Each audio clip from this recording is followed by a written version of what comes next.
start the presentation this morning by asking you all a question.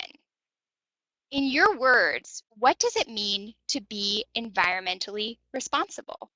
And if you have just a couple words or a sentence, can you just type some of your responses in the comment box so I can share those with everybody? 播放幻灯片的，总共52张幻灯片，没音儿了也。Okay, what do we have? Be kind, conserve, be green, sustainability. These are all great answers. What's happening in the world? Conserve and respect. These are wonderful. Know the consequences of your action. Take care of everything around us. While you guys have some, oh, I love this one. To help save our forests and to be responsible for preserving parts of the planet. So these are all correct answers, and I think it just depends on how you interpret, this question. I can share what my answer was. Here I'm getting a couple others. Act locally, think globally. That's a great one, and we're going to talk a lot about that this morning. So my answer to this question, and I thought about this a lot, was to protect the Earth for future generations of humans and animals. And I say that because I'm really a conservationist. I love wildlife, I love animals, but of course I also love people. And I want to protect this planet not just for my children and my grandchildren, but also for the animals and plants that we share the Earth with. Because I think that they're important to our health and well-being, but that they also have intrinsic value. So the reason I bring this up, environmental responsibility, is because if you guys watch the news like I do, you probably get a little overwhelmed by some of the big environmental issues that we're facing. You hear about climate change, biodiversity loss, deforestation. These are really big issues, and a lot of people look to young learners as hope for the future. They hope that, as they should, that these young people can help us to solve these problems in the future. And I think it's really tempting as educators and as people who care about the environment to show photos like this one of deforestation in Borneo to young learners and to teach them right away about these big environmental problems. But I think that we can really overwhelm them with negativity if we go straight into these big environmental problems. For me, the first step to inspiring environmental responsibility in young learners is to help instead to create a positive relationship between nature and young learners. This is one of my favorite quotes about environmental education. It's from author David Sobel.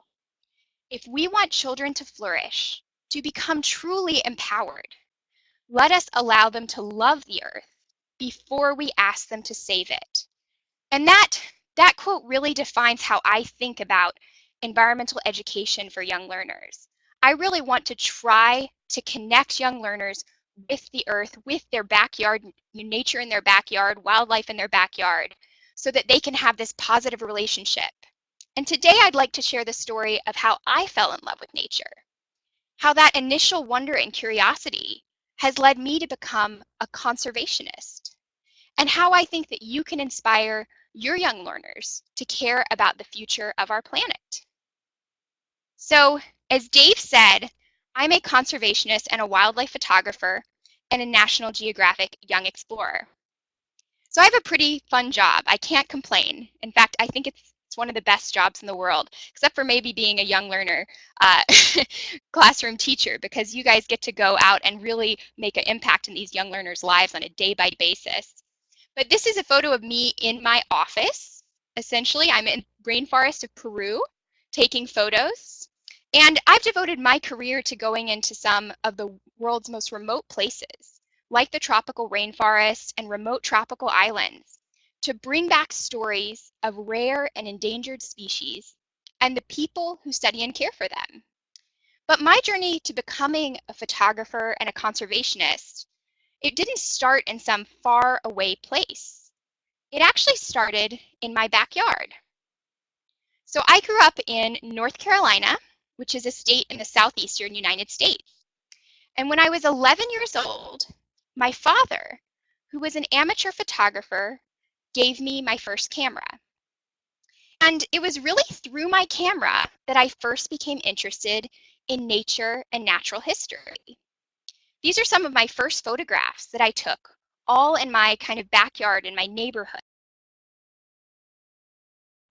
And I would explore nature. I would spend an hour looking at an anthill and watching ants coming in and out of the anthill with my camera kind of poised at the ready to take photos.